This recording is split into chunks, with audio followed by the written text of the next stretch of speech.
yes, it's a beautiful, wonderful afternoon, evening, morning, or even night, depending on where you are tuning in from your location. And I'm excited. Actually, I'm super, super excited because of the conversation we are about to have. But first of all, thank you so much for watching. And thank you for always coming back to check what we have in stock for you. If you are new, karibu sana.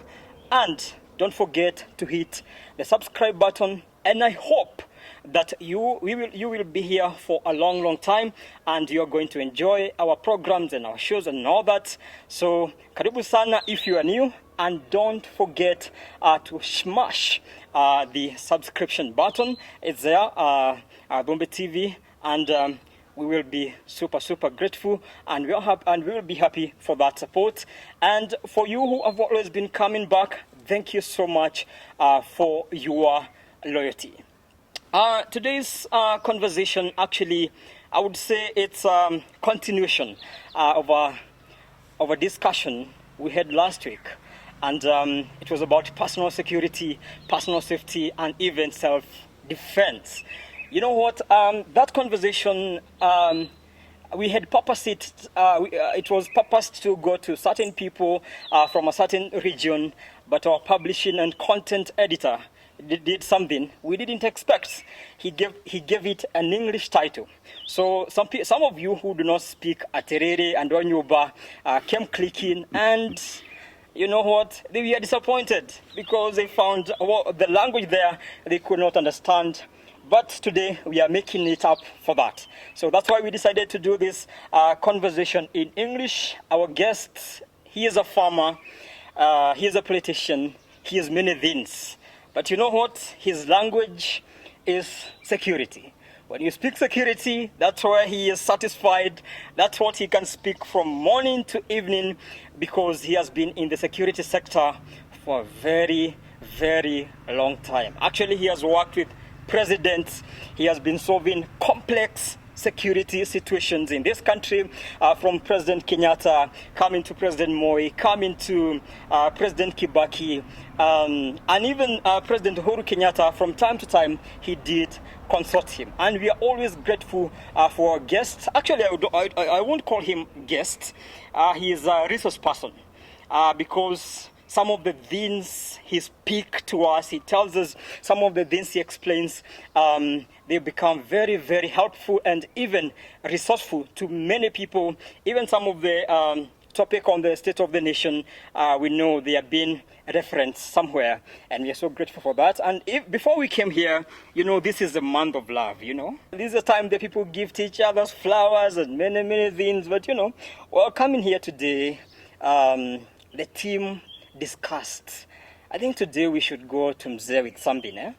But you know, we cannot take flowers to him, yeah, you know. So we figured out what would be the best gift from Mzee, just to show him love for the information he has been sharing with us here. And we said, you know, he comes from an area that sometimes is very cold. So we say in the evening, tea, you know, and not just the normal tea. We went around, looked for the best until we arrived for the best tea. And we went to Getuge Tea Factory, and we got a package for him. So Mzee, karibu sana. Asante sana. And this is a package for you from Getuge Tea Factory. And yeah, you can see it. Yeah. Yes. You can even display some if you would like. Yeah. Oh yes. Yes. This is what I take even in my house, from the Tea Factory. So we are thoughtful. Yes. Yeah. Thank you very much. Yes. Yeah, Getuge is a good factory for us. Yeah. It does quite a lot. Yes. But unfortunately, I take my tea to Gaduthi Tea Factory. But from now on, it's Getuge. If they You are going to taste this. This is not. I know this is a PF1. This is not tea. It's flavor. It's taste. Yep. PF1. Yes, the best of the best. Yes. So thank you so much Asante sana. for always when we call, you're always welcoming us, and we appreciate you for that, and even being generous with information. And now today, for that person who is new here, or person who has never interacted with you, and today we are discussing this topic about personal security, personal safety, and even self-defense. We would like you right now to introduce yourself, even for the person who knows you and for that person who is new here. Asante sana Robert. Yes. Or I call it Bob. Yes. Wakimombo. Yes. Now, I say the first thing is to welcome you to my home once again. And I'm very happy to be always with me here, so that we can help where we can, share with others as much as possible. Those who die with the information which would have helped somebody does not do a credit job for the Kenyans at all. And I'm happy today to discuss that subject we discussed last time in the language that was not accessible to many people. That was not acceptable or understandable. Yes, exactly, understandable. By a good number of people. Yes. I personally was rang by some of the people saying, we wish you would go back to that station and that forum, and you discuss that subject in English. Yes. That is the language actually that I studied that subject in. So, tuanze, yes, tuendelee. We can start, but even before we start, we would like we would like you to tell our viewers some of the roles in the security sector that you have served in, since from the Kenyatta era. Yes, coming. Yeah, for those who have not been with us in the past, my name is Esau Kioni. And Esau Kioni, a good number would like to know who Esau Kioni is. I come from, I have stated my name, I come from Udaya constituency, sub-location called Munyange in Mahiga. Mahiga East location. I have done a number of things. Today, after retirement, I settled here, and I'm busy doing the little I can do with the soil. I grow avocado. I've got fish ponds. I also do a number of things as related to farming. Yes. Before I retired, I was a public servant in the police force, mainly the then special branch, which now today is NIS. I joined NIS in 1968 after completing my initial police training at Keganjo as a direct entry inspector. And since then, I never did anything else other than something related to security. Intelligence started from Karatina, a hot spot for politics. Then from there, went to the provincial, it was then provincial headquarters, as what we used to call desk officer. I didn't stay long there. Within a very short time, I was transferred and given my own district in Rift Valley called Kericho district. At the time, Kericho district was a big one. Was a large district from Nandi all the way to Narok, meaning a place called Murot.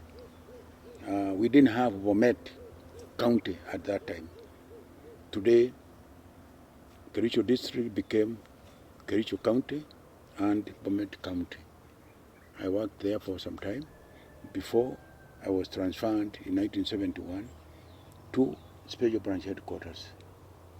Worked there as a desk officer in many subjects. Secessionism,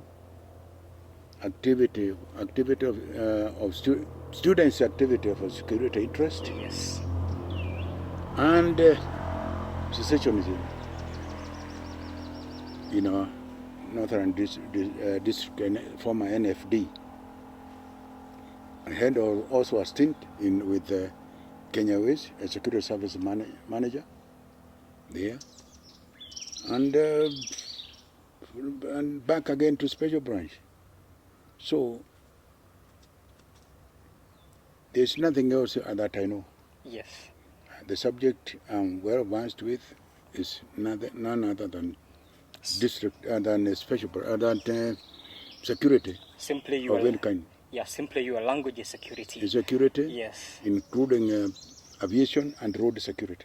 Yes. I have done that. I have handled very extensive training in the U.S. Yes. as far as aviation and transport security is concerned. Yes. That's why I eventually was seconded to Kenya Airways during the time when we used to have hijackings quite a lot of aircrafts, and I went there and helped quite a lot on that. To mitigate the situation. Correct. Yes. Yeah, I think briefly that is it, and also studied. Yes. In the process, I studied security at the university level and got a master's degree in security and crime risk management with the University of Leicester in the UK. That is also my area. Yes. You know, the last time you were here... and I did that at the age of 56. That's when I did my master's in security and crime risk management. Yes, at the age of 56. Yeah. Oh, that's nice. You know, the last time you were here, there are so many people who tuned in and in the other language, and some of them called and said that the ideas you give them, they were kind of military-like. And they look very simple, but also very, very helpful and all that. You know, there's a statement that says security starts with me and you. But when it comes to personal security and even personal safety and even personal defense, not many people are always prepared. It's always when you are in danger, that's the time now you think, what can I do? And we'll start from the bottom going up. And this is not bottom up, but we'll start from the bottom going up. So we start with someone.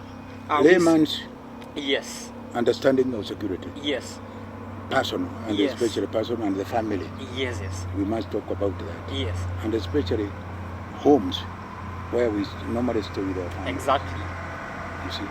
So we are going to start at the very bottom, where there's someone who right now is somewhere.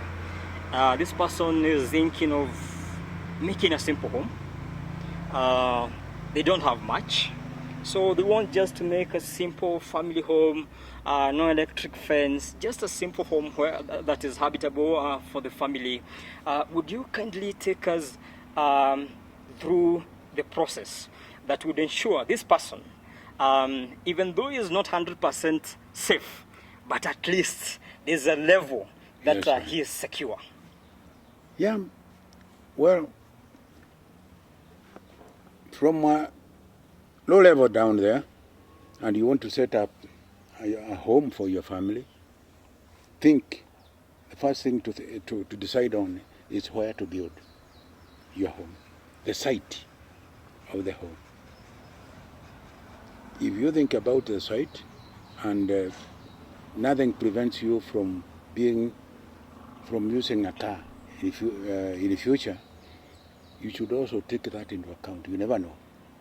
One day it might shine on you, Yes. and you have a car. Yes. Or even a motorcycle. Exactly. So when you are setting up and deciding on the site, you must consider the approach and exit. Just in case you are followed by an enemy. Even when it is a simple house. Even in a simple house. Yes. Know that you can exit very easily and enter very easily. What do I mean? Make sure that you don't have a dead sort of entry. Yes. So we always recommend, if you can make it drive, instead of driving straight into the gate, you can drive, go past, see how the Assess how the place is yes. at the gate, because if some people may have broken into your home And through also the gate, you might scan danger. and again you might be being followed. Yes. Then you reach the gate, there's nothing you can do. You are already blocked at the back, and then you are attacked. Yes. So have exit and entry. Never dead. That's one. Two, how And will just you friends? even before you go to there, it's just good to simplify this language for a person who is hearing dead end. And they are wondering, what is the dead end? Yes. Dead end is where you go into your gate and somebody comes at the back and blocks you. There's nothing you can do from there on. There's you no way you can't ahead. go through Yes. into your home because it has not been opened, and you will not be around to open by the attackers. attackers. Yes. Because as soon as you come out, you are attacked physically, and they might even injure you. So, if you find strange people at your gate, you just go past and come back, and you have known what sort of people those are, because you are not sure that you are meeting. You had no prior arrangement that you are meeting at your home at that time. So that's what I call dead end, because you cannot reverse and escape. No, you can't. So that take into account. Then you go to the laying of your house. Inside there, start with the perimeter fence. No matter which sort of perimeter fence you are talking about. If you are well up, you can put a strong perimeter fence of stone with the razor wire at the top, just to make it difficult. If it is not, just a hedge, this type of a hedge. Yeah. Yes. And innate barbed wire inside. You see, that will prevent also somebody if he comes with a panga, will not be able to cut the hedge that quickly. Yes. You are giving him another job of looking for pliers to cut. Yes. And this is what a thief doesn't like. He doesn't like meeting an obstacle. He likes, and I said earlier, and I remember I mentioned to you that a criminal is not just a criminal. He's a rational person. A rational human being. He's a rational human being, and he thinks very strongly about the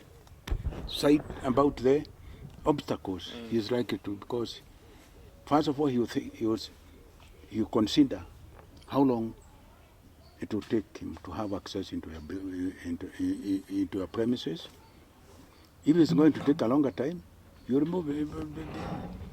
think for another target. Oh yes. The quick one, that he could go in, do what he wants, Yes. off he goes. With as little time as With the possible. little time as possible, and with the least possibility of being identified or heard. So those are the things he considers. He also considers the value that attracts him into attacking your home. Yes. Because he knows he wants there's certain TV, some money, and so on and so on. If you have those, you will have gathered enough information so that he can benefit out of it. Yes. If it is something that of no value, why they not risk? Then you will not bother. Yes. So those are some of the considerations that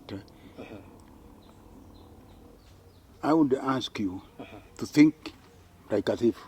Yes. If you wanted to do that, what would you consider? And you see that what we are saying is exactly layman's language in the layman's language, Yes. is what any thief or any criminal would consider. Yes. When he attacks the home, is how much risk is he going into as far as being identified is concerned, being seen is concerned, value of what you are risking. Yes. Is it going to be of any benefit to you? And if it is not, then he forgets about the about the attack, and he goes to a easier target. Easier job. Yeah. So let's go into this person who is building a simple structure. When it comes to the doors and the windows, what are some of the considerations he or she should make to make, even if maybe I don't have maybe my perimeter wall is not that tight, it's something that the attacker or the thief could access easily. Now when it comes to the structure itself, what kind of a door? Let's start with the door. now we are moving from the exterior to interior of the house. Exterior, we have said about the hedge, Yes. about the fence. We could also include lighting Yes. about the exterior, which we call security lighting. Because as I said, criminals don't like being identified. When you have security lights, you are able to, you are easily to be identified and seen, and that's what they don't like. You can have electricity, which can be expensive, but if you can afford, the better. Yes. If that is not available, you can have for another more convenient security lighting, which is solar. That will also help. The other thing that you can install into your compound is siren. Siren, it will make a lot of noise. You can just press a button and off it goes. And people don't, and the criminals don't like it. Don't like noise. They don't like that one. Yes. You see? So those are some of the things that we can do outside. And when you have finished building your house, still in security if you are not in the house, I said, just simple thing. Have a sprinkler running in your compound, Yes. for your grass or for your lawn. Anybody intruding will think that there is somebody here. This water can't be running when there is nobody. And at that time you are miles away. You scare the person. Yeah, you're scared. You may think there's always a person nearby.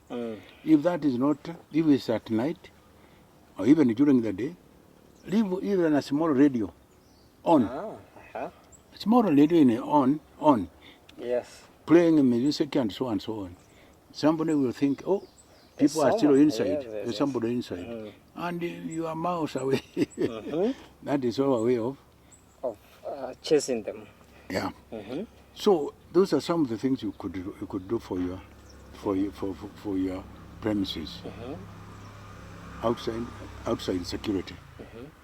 So just to create an illusion that there's someone in the compound, there's someone in the house. Yes. Correct. Gate. Your gates also, you must have a good gate that will not just be pushed and thrown away. Yes. And then people have access. Now, I'm not saying because a determined thief will not be able to tie him. Atafuja hiyo nyumba yako tu na ataingia na nini, lakini put as many obstacles as possible so that he has enough time. There is also another thing that many of us commit, leaving landers outside. Why do you have to leave your lander, especially those who have got a 1-story or 2-story house? Yes. You are giving possible criminals an easy job to come to your, To your place. second floor, and Just, so on and so on. Yes. Yeah, lock them away. You see? Now we come to the house, or even stores. When you are fixing your doors, make sure exit doors open outside. They don't open inside of your house. Because if they open inside your house, somebody will come with a mallet, you bang the door, and it will be easily broken into. I think someone is confused here, including me. When you say open outside or inside, what does that mean? Open, they know opening the door so you are inside. What does it mean, making the door? When you are opening your house, make the door, if it is you want to enter into your house, Yes. make the door open towards you. Ah, okay. When you are outside. When you are outside. And when you are inside, the door is going outside. To you. No, inside, you know you're not interested with the inside. Okay. You're interested with the outside. Yes. Because that's where the people will attack your house, from outside. If they attack from inside, unless they came during the day, okay? During the day and they were allowed in and they hidden in your house and attack you from inside. Lakini strange criminals who are not familiar with their home or with their compound, let the gate open into his inside. Yes. Okay? Yes. Now, because if you come and try to break it, the frame and the boards will hold that door very firmly. Yes, the hedges. Yeah, and then hedges are inside and so on. You Yes. cannot break them. Yeah. You see? So that's how it should be. I'll show you when we live here. Yes, I think what you're explaining in simple terms is that if the door is made in a way that when I'm outside and opening, the door is coming towards me. Yeah. And in case of an attack. And when you are going, it will go into inside. Yes. So in case of an attack, Yeah. if you hit it, Yeah. it is not pushing inside. Yeah. Yeah. It's even becoming difficult. Yeah. But when you hit it, the frame, if you look at the frame, the door, Yes. the door, there's a frame here, the door is coming here and it's held that way. Yes. You see? So even if you push this one, you'll be pushing from inside there. Yes. The frame. Yeah. Okay.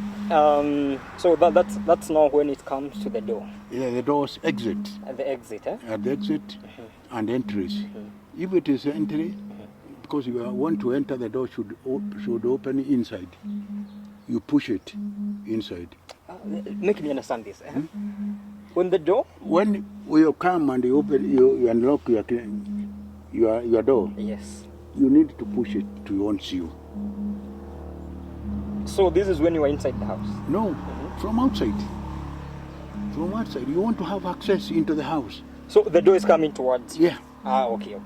So it should be open outside, towards outside. It's not inside. Once it is inside, you make it weak. A weak door. Yes. Because all you need is a mallet. So the more the person is attacking, the more it is going. The more difficult it is. Yes. For the door going into inside. Yeah. Okay. The door is the first access. That is one door. Then windows. Yes, let's come to windows. Windows also. If you have, it's possible the same opening, they should open outside. If you look at, I'll show you some of the windows when we move from here. Those windows should open towards outside. All right, the windows. Okay, just like the door. Yeah, just like the door. So the windows, let's say you are inside the house. So when you are opening them, they are going outside. Out. Ah, yes. You see, and then you put the bolt on a ifunga from inside. So that is about closing. Then the grill. Yes, the metal you are. The metal you are talking about. The grill should also be.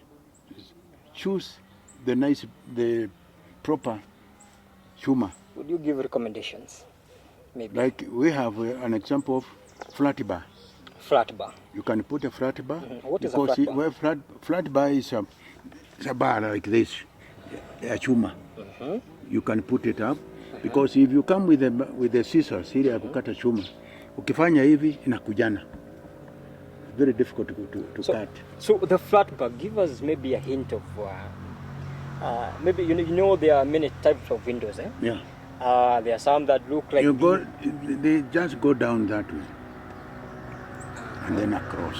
Okay. And across. Okay. Leave space enough for even a child cannot go because thieves know that you can push the child inside through the broken pane kama ni glass. Yes. And then ambiwa kwenda fungua hiyo dirisha. So make sure that a kid cannot go through that. It's very small. Small space. Kidogo tu, space kidogo. Now also use twisted bar. Yes, twisted. Twisted bar is harder, very hard. When you come in a makasi, ni ngumu kukata. Now hata ukita, even if you come with a hacksaw, it will make a lot of noise. And you know these don't like a lot of noise. Yes. So the same thing with the bars. But twisted would be the best.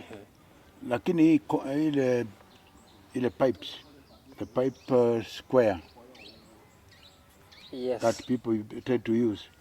Hiyo kukata ni the pipe square is very easy. It doesn't even make a noise. And they don't even bed.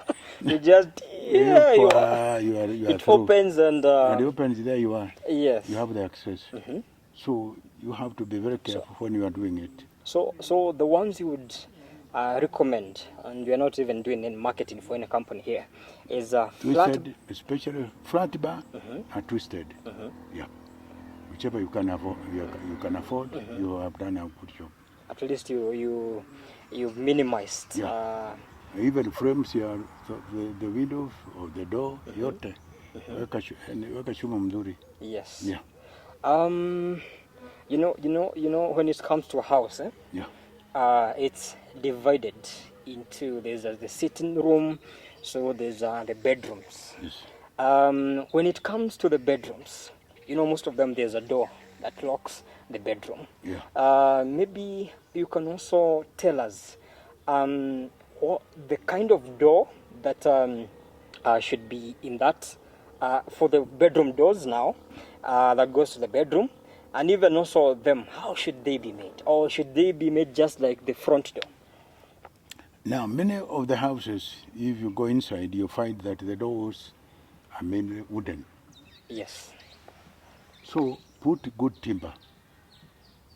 Timber that doesn't just be hit, then it splits into pieces. Yes. Avoid that. You see? Hard. Yeah. Hand like comfort.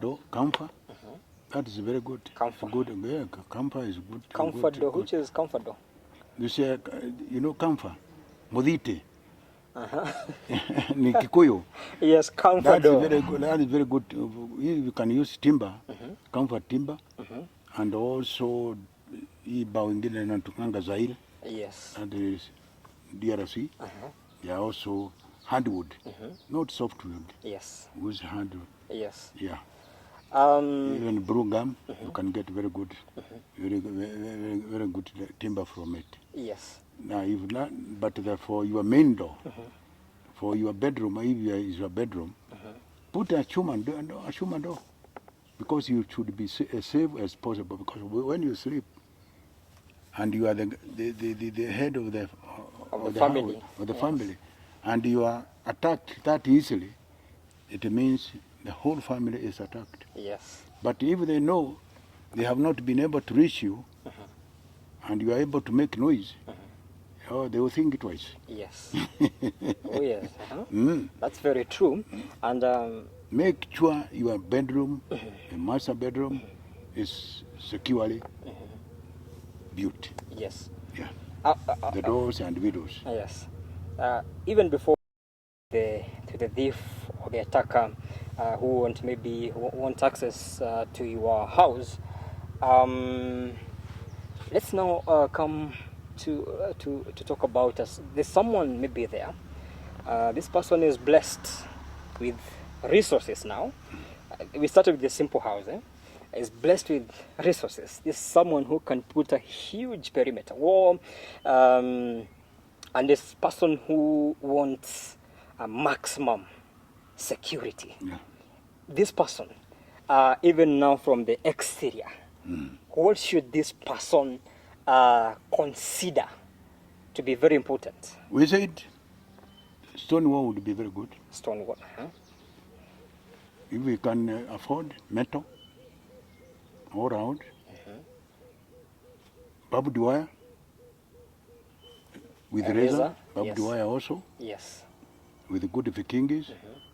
Then, in addition, worker, CCTV, that will also ensure that the person attacking you will think twice. You are giving him a lot of problem to think. Yes. CCTV camera. We talked about security lights.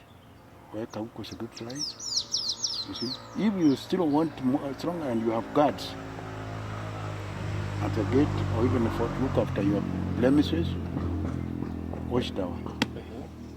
Watchtower that can be that the access can be lowered or put up. Yes. So that once you go up in the watchtower, you pull up the ladder. So nobody will catch you that quickly. Yes, you are the only one who. Yeah. Yes. If the guards are attacked, you are not alone. If you are more, you should not all be together. The guards, there should be guards at the gate who can open, and you at the tower, you can see everywhere, and you can warn or press the siren. Yes. Yeah. And put on the lights. You know, when you don't have to have very strong lights all through, but when you hear you are suspicious of some intrusion, Yes. you put on the lights. Yes. Very strong ones, and somebody will panic. True. True. He will panic when he sees all lights shining on him. He will think twice that there could be feature. And you mentioned the CCTV. Yeah. And there's something I always observe, including myself. If I go somewhere and I find somewhere written CCTV and surveillance, Surveillance, yes, yeah. you're always cautious, Yeah. even what you are doing, even at the gate, Yes. because you are suspicious. Some of them, they even don't work. Yeah. But that illusion you are creating, Yes. it's very important. And before you say that, it's very good that to create that illusion that you. It has a deterrent effect. Yes. Yes. Now let's come to another security agent that I haven't hear you mention. That is very popular, especially among Kenyans. Dogs. Tell us about dogs. Dogs are also very important because they will give you the first signal of intrusion because they don't understand. Lakini, even dogs can also be befriended. Yes, if you come with meat. If you don't feed your dogs well, Yes. they'll go collecting anything. Yes. So if I know you have those dogs and you don't go after them, I'll come with the pieces of meat. Yes. When they are busy Yes. collecting those pieces And of the them, tail. they'll know, here comes a friend. Yes. He is feeding me. So you never know, they will not alert you. They have already been befriended. Yes. Yes. And maybe I don't know whether you would give. If you feed them well, and then at a certain period you open, if it's at night, that's when you release them in the compound. Ah, yes. And they are there with perhaps a guard. Even if they don't have a guard, and wamechakula wameshiba, they are not scavenging all over. Yes. So they are alert you. they are just around. They alert you. Yes. That is, there is somebody. And maybe I don't know whether you would like to give maybe recommendations of maybe do you know maybe a type of a dog that is you can this is a proper security dog. Now we have several types of dogs. There are those small ones. They are like pet dogs. Yes. or sometimes people call them sausage dogs. Those ones are very, very, very, very, what called special sense of hearing and smell. Those ones, if you go to certain homes, you'll find them that they are usually housed inside the house. Yes. If you touch the window like that, the likes of Chihuahua. Yeah, you start banging your door. At the strange noise. Wake up, wake up, wake up. Then you wake up. Of course, you have trained it that way. Any strange noise, it will have to alert you, and they know it. When they hear that strange noise, they come running to your door. Na wanajua hata mahali unalala, wanapiga kelele huko. So you know they are strange people. Yes. Once you know that, then you are prepared. To respond. Either you put on security lights, more security lights. The place is flooded with light, very clear, and they were not dare attack you when a thing like that one, because they didn't expect something like that. Yes. And you remember the last time I was talking, I talked to you, a lot of things you can do to scare off the attacker. Yes. And no attack or no thieves like to be caught by surprise. No. Once you always want it to be a secret mission. Yes. So if you are inside your house and you are lucky, you have had them attacking you, don't show them that you have already. Yes. You've had them. So know how far they have gone. So if they have not started, breaking your door. Yes. Put their siren on, put the lights on, and so on. So this is now the time now that the attacker has managed to skip all those obstacles. As now you can hear them. Yeah, they are inside. Or even before they get inside, you can hear maybe them trying to break the door. To break the door. Or even the windows. And when you notice, they are likely now to break it. Be ready also to attack at the right time. I remember one time a friend of mine was attacked in Ngong, and he had the thieves breaking. All he did, he never put on the security lights. He stayed in the darkness inside the room. The first person who went there had the spear through the chest. And all he did, he ran back with the spear inside the sabaga itokea baka huko nyuma. Yes. Went crying. Woo, woo, woo, woo. All the others, they ran off. Yes. And he was left, dropped on the way, bled to death. And you see, they never like to go back again to that place. Yes. So something like that will put off the people. The lighting itself will do that. Yes. Just do something which they did not expect. Yes. You'll be surprised hata maji baridi. Iva kiingia kwa nyumba piga yeye na ndoo mzima ya maji pop. Yes. Then you think twice. Almost everywhere I'm known. First you'll be confused. First imetoka wapi? Yes. The memory will. Yeah. You just put him off. Yes. And he starts running away. So during that time, you have had time now to escape. Yes. And hide yourself somewhere and your family. But then, iko kitu moja nisahau. Sometimes we have a bunker. You can even build a bunker where you can escape to. And it takes a long time for any thief to break it in. By the time they are struggling, breaking to where the house to where you are, you have already perhaps reached security, the secret agencies for backup, light and backup. Siren is ringing. Yes. Lights, ile security light ile nyekundu inakuanga nyuma, so that when the siren is ringing, you won't tell at night ni nyumba gani. Yes. But when you have the lights going round, red ones, wanajua hii nyumba is in danger. In danger, yes. That's when you have the people to come and help. Neighbors can come and help you, and so on. Yeah. And I want us maybe to stick here for a minute. I don't know whether you have maybe other, you've said that maybe the person is coming and just you throw water to them.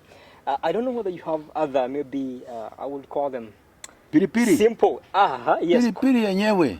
Ukiwa pilipili nyingi weke kwa maji. Siku moja piga yeye akisikia anasikia anaingia. Tu na hiyo pilipili. Hata onda tena. Sababu imeingia kwa macho kila mahali. Hata kutoroka, I don't know how he will run away. Yeah.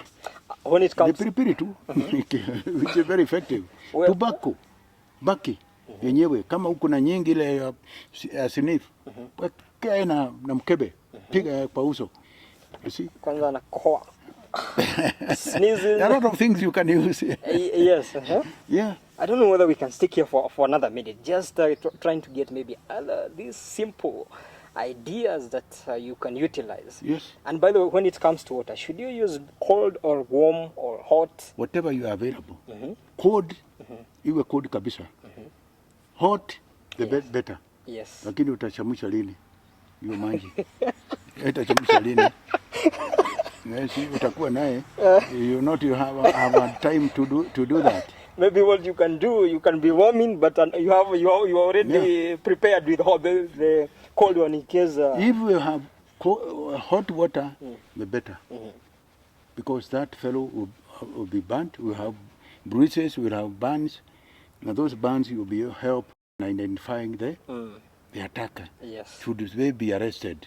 Yeah, niliwachoma. If you have something else bitter, hata iko wengine wanaweka who are able even to get acid. Yeah. Kwanza sulfuric acid ni baya if you have it, lakini it's a dangerous one. Yes. Because it can also turn against you. Yes, even the children. The children and so on, so on, so on. Yes. So sulfuric acid, hata unajua sulfuric acid is used all over. When JM was killed, alimwagiwa sulfuric acid na kawa nyeusi ukionga. If you saw that body, it was like makaa. It was completely black. Yeah, because I saw it. You know, right now, I'm thinking of a person who hears there is an attack coming. There's someone in my door or in my window, and they are trying to break from a security perspective. And you have been in the security. I know. Maybe the home, maybe it's a mother and the children. Maybe there's no man, and you know there's that tension, especially women have. How am I able to calm down at this particular time, and even to prepare myself? I just think of maybe. What can I do? I'm just to say ni nani huyo. You see. So what can I do mentally to calm myself and even to prepare, maybe to throw the water, acid and all that? You see, you have to think about especially the family. You are there for the family. All right? For the family, kama iko very many rooms, the family should have, every room should have a button, if it is on security. Yes. If it is alarm, every home, every room should have a button. Yes.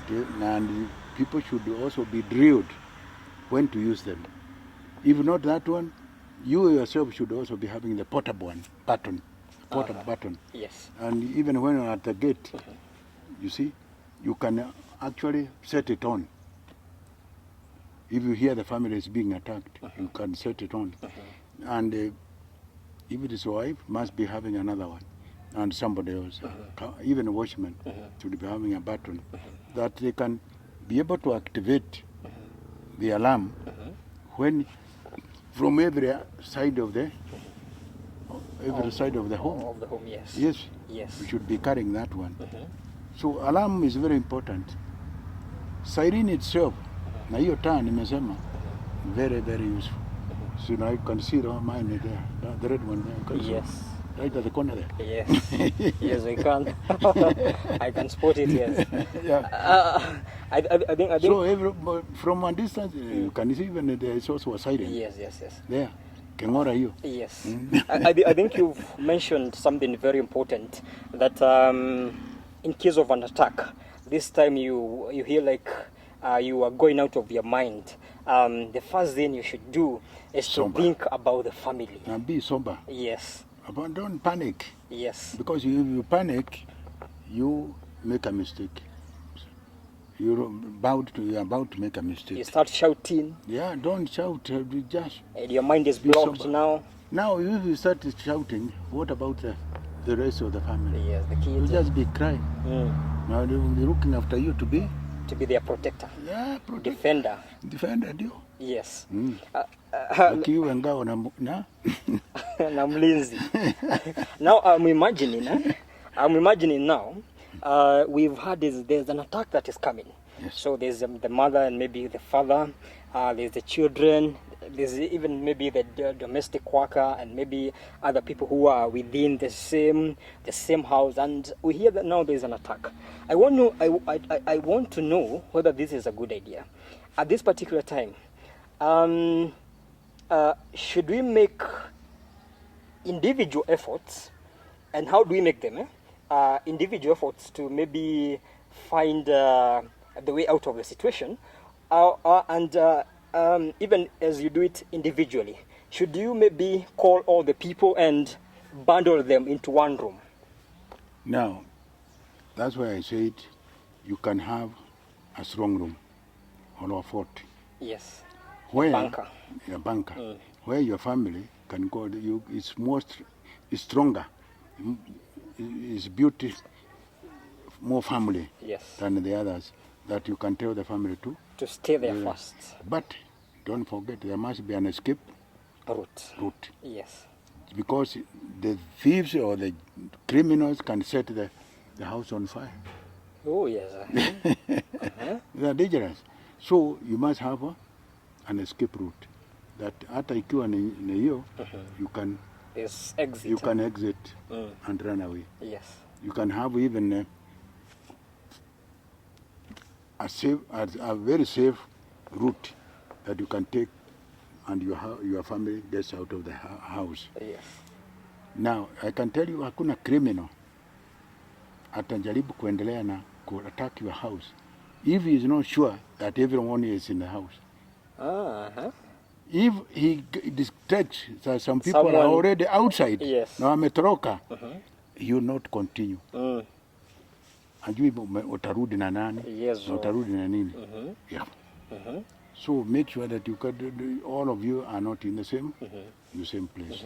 Yeah. You know some attackers now. Let's come here.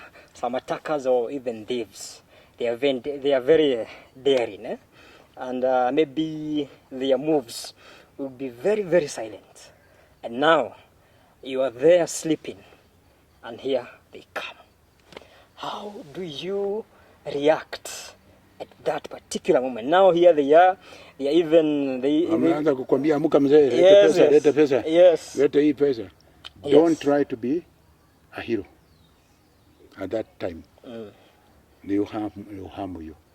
Because there hakuna kitu mbaya, na hakuna mtu mbaya kama somebody who is in a panic mood. You see? Yes. You cause a lot of damage. So don't make him panic. What can I do? Umekuja. Speak him well. Na hakuna, if you engage a thief, na akuongereshe and they response, you are winning. So extend the conversation. If it's there. If there. Yes. When you talk to him na unasikia na kurudishia maneno na sema endelesha. That's a positive sign now. Yeah. Talk more sweet, say well. What can I do? Mimi najua uko na shinda. Yes. That's why perhaps you are looking for something to eat. Hata iko chakula hapa. Hii hata kitu ile mfuko yako mimi sikujua. Kama ungekuwa na kendo na kitu ungekuwa najua na kitu ningekuwekea. Lakini the only thing I have is this. Hakuna kitu kingine I can try. You see? Now you fight, now you start looking for toy M-Pesa nini? What is M-Pesa? M-Pesa pin. What is that? Have you got ile bank inakuanga huko? Can you go withdraw the money? Go and withdraw. Try to be a little smarter. Now you know I'm imagining Maybe these people have just come, now they are maybe in the bedroom, and maybe I identify someone I know. Should I start negotiating? First of all, don't ever show that you have identified anybody. You do more damage to you than you think. Yes. Because hataki kujulikana. Na kama ni wewe tu umemjua, we'll get rid of you. So he gets away with it.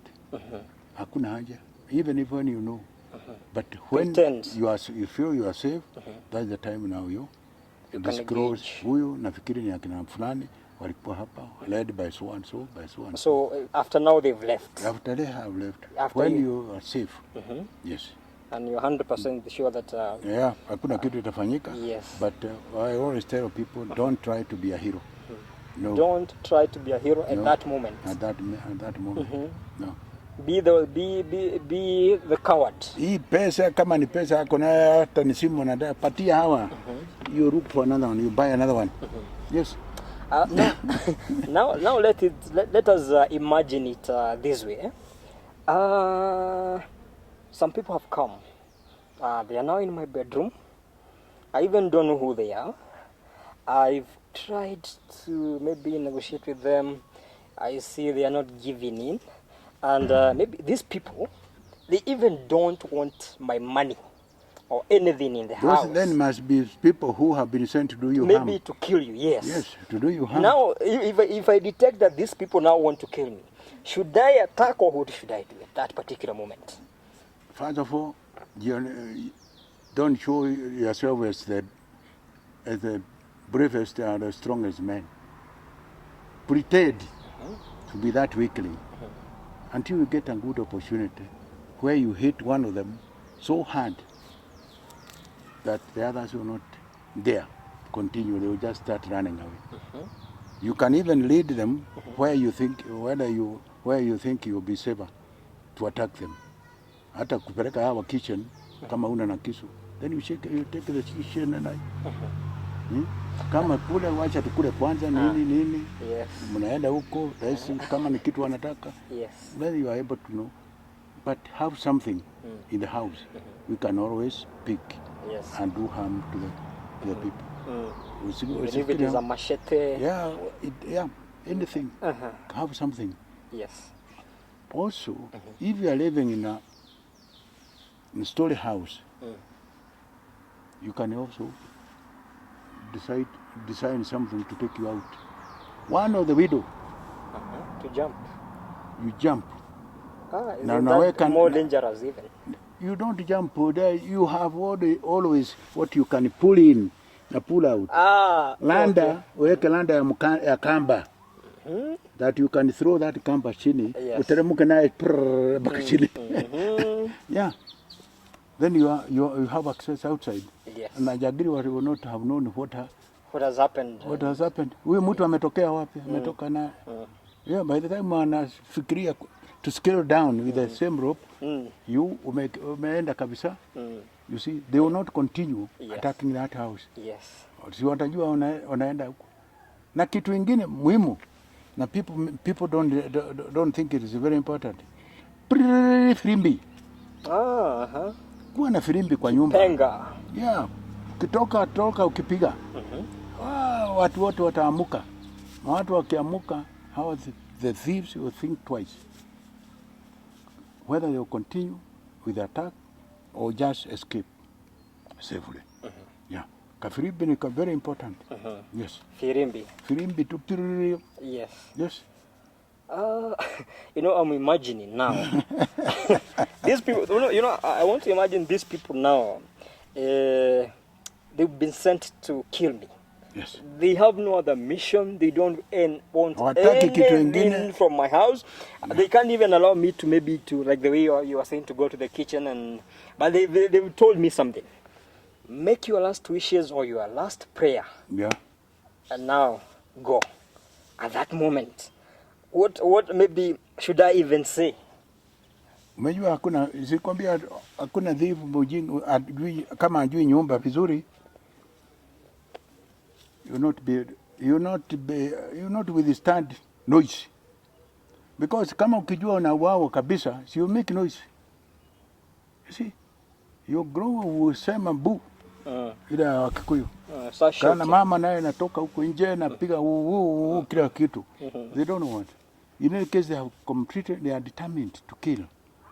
Now is for you now determined to defend and to save your life. You must be. Na tena kwa mahali wa nyumba yako, mahali unalala, huwezi kulala without anything in the house. Iko sime somewhere umeficha, iko kamkuki umefika somewhere, iko Somali knife umeficha somewhere. Unaitoa tu na weka mtu kichwa na kwa roho. Yes. They run away. Oh, yes. But I want to imagine. Be prepared always. Yes. Hata kwa ngari, kuwa na kitu kwa ngari. Usiweke tu kwa ngari without something. Hata kama ni karungu. Hata kama ni karungu kidogo. Yes. Kuwa naye. Hata kiwa na ile rungu kubwa hiyo utaweza weka mahali kubwa. Ile rungu inaitangwa ni ile watu ya Kenya wanaitanga madhishe. Unajua hiyo? Yes. Yeah, unaweza weka somewhere in. Yes. Yeah. That might help you. You see, if you get out of the kana hiyo, piga mtu umejua itaingia kwa bongo, kichwa sababu iko ya very rough juguma. But when completely, let's say this one you have completed despaired. Nilikwambia hakuna mtu jadi atakamuli ame despair. So I have despaired. So hata wakinua I have done damage to somebody. Yes. Yes, I'm here. Sasa ni kupigana tu. Yes. Yes. You know where I am, eh? I'm at this place where these people have surrounded me. I'm completely defenseless. Completely.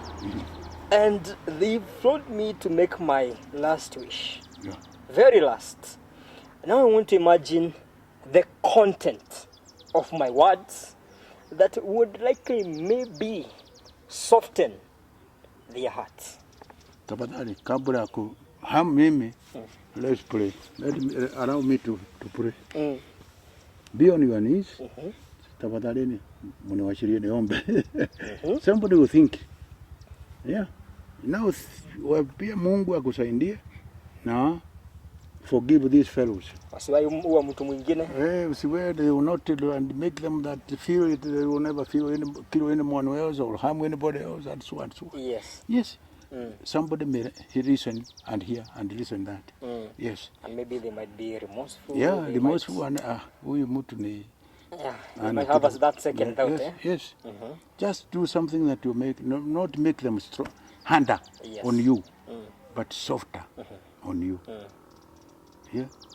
Help, go God. I pray you help my family, my children who is in a class fulani, maana wale wengine wako fulani, and so on and so on. Yes. In the primary school and so on. I leave them to you, oh God. Somebody may think, na hili na watoto yangu kama wangu tu. Yes. They might get to that point of second thought. Yeah. Yes. Na mwingine mmoja huyo ataweza kumwambia wachanani na huyu kwa mimi. A friend of mine was saved that way. Yeah. By just words. Just once, na watu wakasema wachanani na huyu. Yes. Yeah, he's not a dangerous man he's not as mad as we have told. It's not that bad, eh? Yeah. You know, there are also some people who I think they expose themselves to danger. These are people who maybe they have very, very expensive things in the house. Yeah. Things are very valuable, and maybe you are inviting everybody to your house. Everybody has access to your house. They can see what you have. Yeah. For people who like showing off, what would you tell them so that they can minimize, that they don't expose themselves that much? All variables. Yes. Hide them in the bank vaults. They'll do that for you. They'll keep safekeeping. Tuwaka huku kwa banki. Don't show people that you carry a lot of money. that you have very valuable things in the house. Don't make them so, because that would attract, as I said earlier, no criminal does something, and I said from the beginning, criminals are rational people. They think they compare the risk, evaluate the risks against what they are likely to steal, and the risk they evaluate the risk. So keep away any valuable items. Don't keep a lot of money in your house.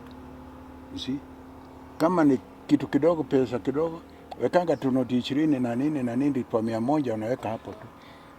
Wacha even house servant anjue hapa uweze kupata ni hii pesa tu ya kununua gazeti 20 bob for 100 shillings. So let them they would say, because always they also recruit somebody in your house. Ni kitu gani na nini niko huko. You see, mkubwa anakuanga anawekanga pesa wapi, na tukipata hiyo pesa tutagawia, we will give you some. So I think what we are talking about here is even limiting access, and not trusting so much. So that you don't expose yourself that much. Yes, you'll be sold. Even the guests coming to your house. Yes. You should have this some also limits. happens even for VIPs. Ekodo nikogoko gwa karou. Mami ndutera shembe. Ngareke futi ndi nario enyone tigiti wa guthie. Anyone cia muinainio. Ogutwarira munyendi ngoro yakwerere muru. Nenda kinya. Ngoro yakwerere muru, ngoro yakwerere muru, ngoro yakwerere muru. Makundu guku oro uria urakuonera riera-ini noguo ona kuhana on ground. On a bad day, Lemuru gukora gukuhuana ũũ taine mbembe gwĩkĩra minji, waru, ũrĩmi wa ng'ombe na mangĩ maingĩ. Kwambĩra haha Gĩtong'othi. Hata kwenye venye kumekuwa wewe huku. Huku kumekuwa sana. Hata ukiteremka na hapa. The Bravo Republic ĩtigĩtie broti 4. Na rĩu ũndũ ũrĩa mwega mũno makĩria nĩ atĩ wĩna kamweke ga kwĩgĩra handũ ũngĩta haku. Just 1.95 million. Wako na advert ĩno nĩ through Shothe.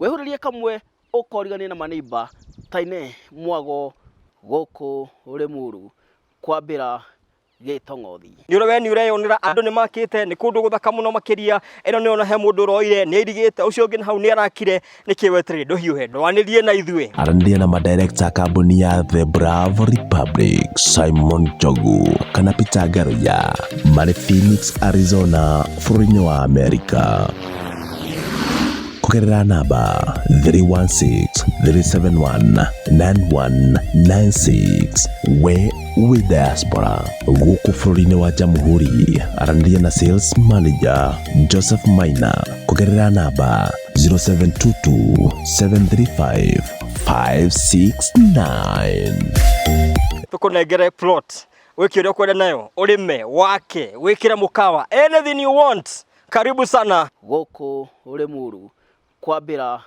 Gĩtong'othi. The Bravo Republic.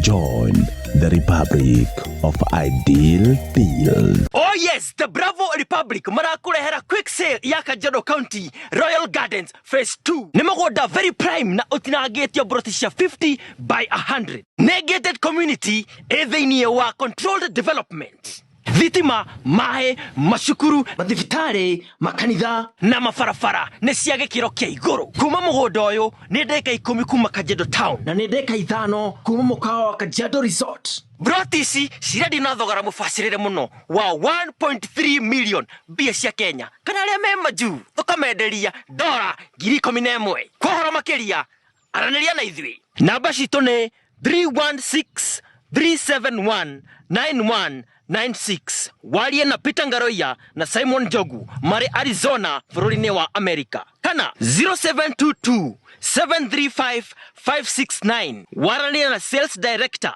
Joseph Kenyua kana Clement Njoroge mari Kenya wabici-inĩ ciao cia The Bravo Republic Central Plaza 2nd floor county-inĩ ya Nyeri. The Bravo Republic. Join the Republic of Ideal Deals. Senator nekoragwo na Topaz. Senator nekoragwo na thukuru wa tereba witagwo Topaz Driving and Computer College na tukoragwo almost everywhere. Headquarter itukoragwo guku Ruiru na ungithie cukuru ya Topaz we uge okwiroreire TV ya Thumbi na niho wamenyera ni kuri thukuru ya tereba ya Topaz ni ukaheo offer.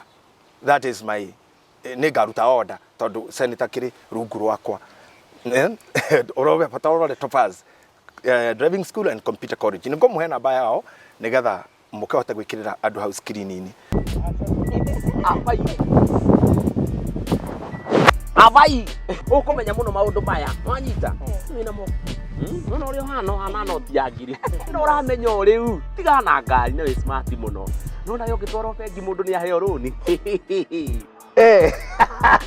Gake mwirite wande uri hana thimu urahura igwa gwethete kidogo ate na igwa gwethire niki eka muhikira wakaire Kamango Kamango ni ngari arabundithio ate ndo muheithia muthomithie gutwara ngari gutwara ke ngari oyo ti ngari arabundithio gutwarithia ucio ni wendo arabundithio uyu wakwa ni andu akonio ngari ucio ni wendo aronio muiko wakwa hau no marahambatanira na Kamango ona kabonge anjuritie nguhe advice ujeke atia yo mutware thukuru njega kundo guthomithio wega iriku Topaz Driving and Computer College afundithio gutwarithia ngari wega Driving and Computer College ni kunyona na hao kaguonie gacira utereba-ini na Topaz Driving School tucerere umuthi Ruhiro Avenue House kurigania na bengi ya KCB Thika Town turi hakuhi na Safaricom Customer Care Limuru tuyo hau Equity Bank Rwaka ni kurigania na Clean Shelf Supermarket Makongo Thika ni Madaraka Market na Nairobi CBD tuyo Odeoni o hau Quickmart tuhurire thimu muthenya wa umuthi 0703 555 111 Topaz Driving and Computer College, flagging your road to safety.